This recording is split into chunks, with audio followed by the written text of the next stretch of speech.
Hey everyone, retired Navy Rob here. Today is October 13th, and what's significant about that date, you may ask? It's the 249th birthday of our United States Navy. I just wanted to wish the United States Navy a happy birthday. Thank you to all who have served, and all who are currently serving, and those yet to come. I found this video online. It's a little lengthy, but I encourage you to watch it to the end because it truly shows you the scope of the United States Navy. Without further ado, let's go ahead and start it. For 249 years, the United States Navy has been the most powerful Navy in the world. We have delivered power for peace and have always been postured and ready to fight and win as part of the joint force and alongside our allies and partners.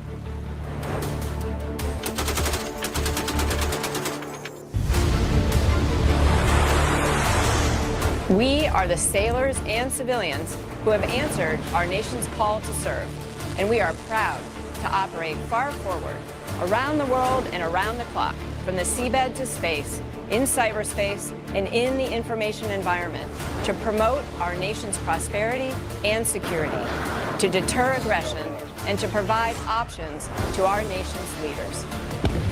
We are here to preserve the peace, respond in crisis, and win decisively in war if called.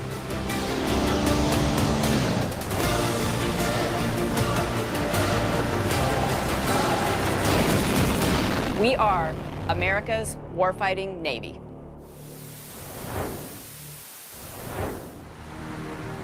America has always been a maritime nation.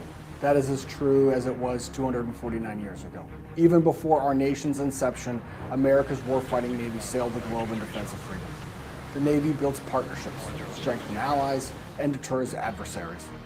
From seabed to space, the Navy delivers power for peace, always ready to fight and win alongside our allies and partners. Everything we do here at the United States Naval Academy is in the development of warfighters. Warfighters that can think critically, quickly, and have the tools inside of them to be able to lead with character and with incredibly great leadership skills. When I think of warfighter, I think about my job. Right? I work on a warship, and when the war is brought to us, this ship is ready for it. We cannot effectively fight and win wars unless our warfighters, our sailors, are fully focused on the mission. Our job, remove barriers, remove burdens, that they can clearly focus on the mission and commander's intent.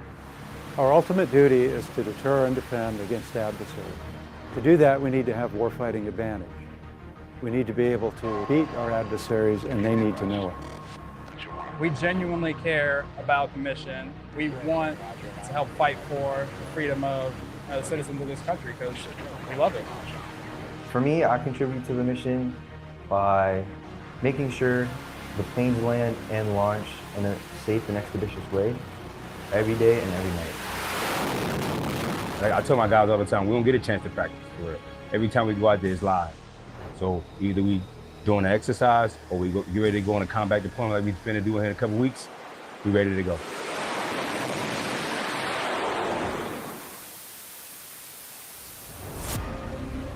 It's our sailors. That's the secret weapon we got.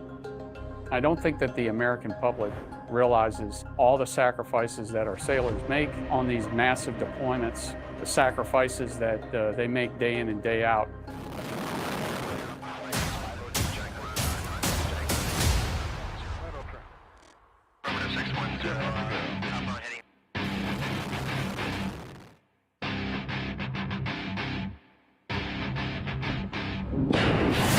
That was a pretty historic event for me to be the commander of Carrier Strike Group 2 for our epic 9-month deployment. We had no vision when we left how much combat we were going to be exposed to. We shot all variants of weapons from our ships at sea and obviously from our aircraft above, and we did that with lethal precision. The ships and the crews, they were able to take out those threats and basically protect not only the ship, but protect each one of the shipping.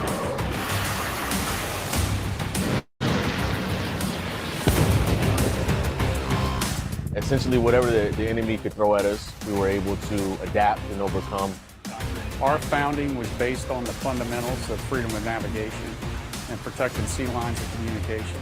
Fast forward 249 years later, we were actually involved in the operations that protected those sea lines of communication in the Red Sea.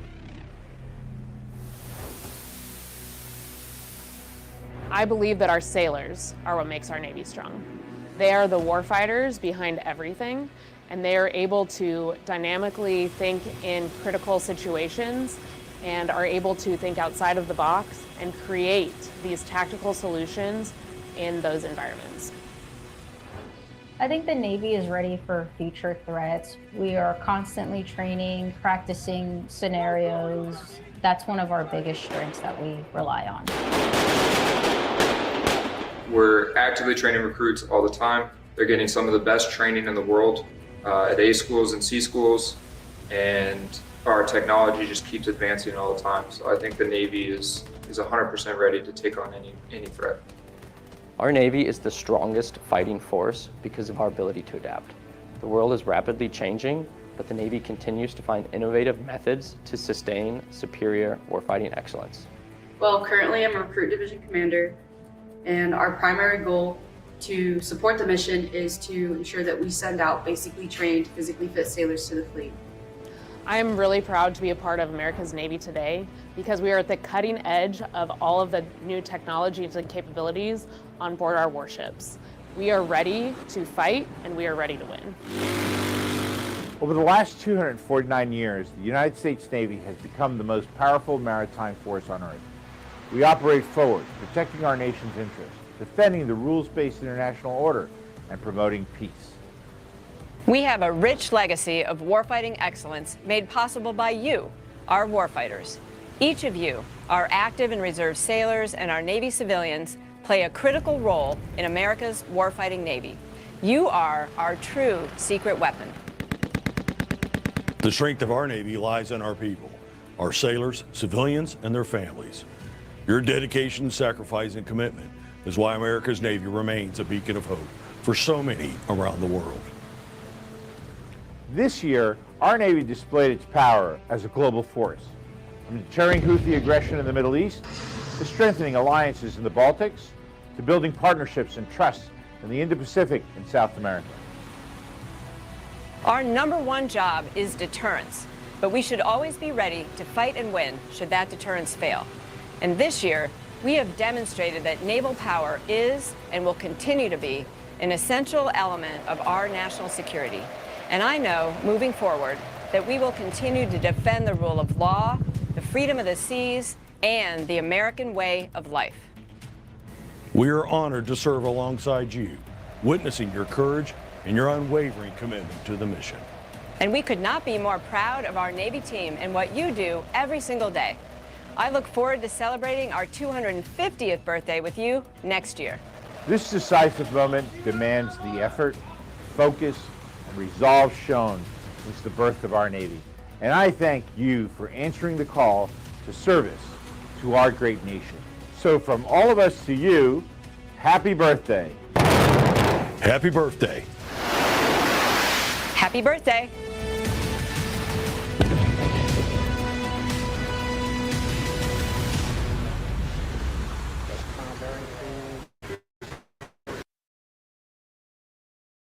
Okay, so I really appreciate y'all watching.